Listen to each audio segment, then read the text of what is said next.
Hello everyone, welcome back to a new video. So today I want to pour some flowers and I've chosen the round coaster mold from MoldsandShapes. It's one of their basic molds, and yeah, I just sometimes love just the normal shapes without any big design, and I just love pouring in this mold.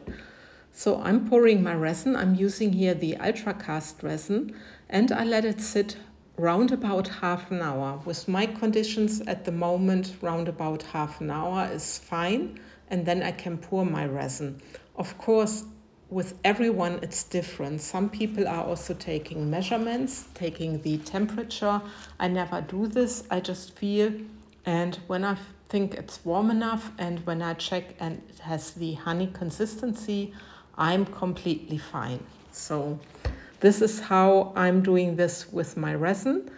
And recently I like pouring in the medium viscosity resin because in total I have a longer working time. With the mastercast resin it has only like 30 minutes, 35 minutes. And with these temperatures, you know, you always have to hurry up, and the ultra cast gives me a little bit more air because I'm not the fastest pourer. So now you see me taking care for all the air bubbles in my resin. And now I can introduce the colors. I'm using the interference pearl and the white pigment drops for my cup. And in this cup, I have round about 30 grams of resin in there. And I used 3 drops of the pigment drops. With the first color, with the white, I'm just going in a circle with my first coaster. I'm doing the same with my second coaster.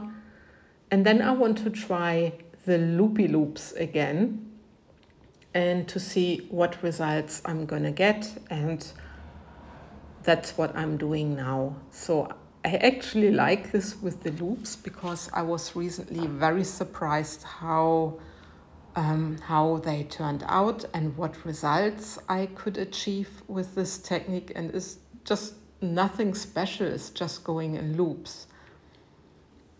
And now I'm just smoothing out a little bit where I started pouring, especially with the spirals. And now I have my second color and I'm using the black pigment drops. I used 2 drops. I think I have 20 grams of resin in there roundabout. And I'm using the metal pigment, and it's the Quicksilver from Petra Jungblut. And I love this grayish anthracite sheen to it. So I thought it might give it a little bit of a nice sheen. That's why I added the silver in there. And you saw me now pouring spirals, and now I'm just doing the same with the loops again. And it doesn't matter if you're on top of the white, if you're next to the white, it gives different effects, and this is what I like. So I'm not so accurate here because I like the color blending. I also like the black by itself. I like the white by itself. And yeah, just wait and see what the results are going to be. So and now I can take my dotting tool again, smoothing out a little bit in the center, and then I can start drawing my petals. And it's basically always very similar how I'm drawing my petals. That's the way I like it. And you see, I just go in total 8 times from the outside to the inside, and then I'm giving it a little swirl. That's my first one. So not many petals this time, only the 8 petals.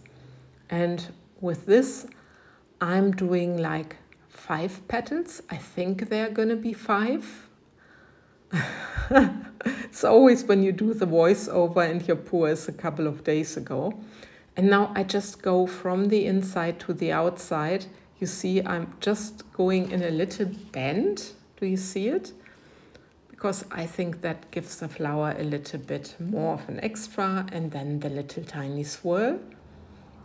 And then I just shape my loops where I like to have them shaped. So mainly I go where I find some joints of the colors from the loops. I don't know if you know exactly what I mean. And then I give it a swirl in that one. And with the last one, I was not sure what to do, so I thought I just go in a one swirl. So you start from the middle and just swirl all the way.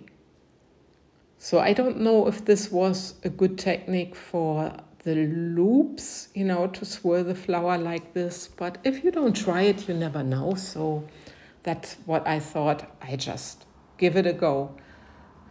And then I can give it a quick torch and then I let my resin cure. I'm not going to do a back layer because I filled my mold up to the top. And yeah, I just let my resin cure, and I just love the negative space with the clear resin because it gives a wonderful 3D effect, especially also when you look at the sides later on. But for now, I'm hoping that the flowers will turn out well. And yeah, I'm already happy how they are closing, so the resin is working very well. And now there's a close-up, and of course you see from the metal powder these little traces, you see it. But I can promise you they won't be on the other side because I already poured my flowers with this Quicksilver many times, and it's awesome powder to work with. So this is in the evening, that's why it's a little bit dark, and I'm sorry, but I can demold. I also changed places. I think I put in another room, but then I needed to do my demolding in my crafts room on my dirty board. It should be the other way around, but well. I also filled this little heart, so there are just a few effects because I couldn't achieve much anymore because my resin was really starting to thicken up very much. So this is the first coaster, and I'm quite curious, and look at this. Isn't it gorgeous with the silver and shining through? I really like it. I like the swing of the flower. Yeah, it has quite a lot of dynamic and a very nice 3D effect. This is the second one, and this I also like very much. Normally I'm not such a fan from taking my stick from the inside to the outside, but I really love this. Yeah, there was a little bit of a rim. Now the one with the loops, and where I just pulled my stick from the outside to the inside. And this is also very beautiful, even though it didn't close up all the way, but this is how flowers are, also in nature. And look at the 3D effect, and this is the one-time swirling. And look at this. Maybe I should have swirled a little bit more accurate, but I find this technique very interesting, and I'm sure I will use it in the future more. I already did it in the past, but yeah. Anyway, I'm very happy with the outcome, and I can show you now the final result. This is the one-time swirl, and then the other ones are to follow. I also gave them a top coat, and you can see a lot more depth with having the top coat, and this is what I really like. They are very detailed flowers, and yeah, with this I love and leave you. I hope I gave you some inspiration also to use metal powders, and take care guys. Thanks for watching. Bye bye.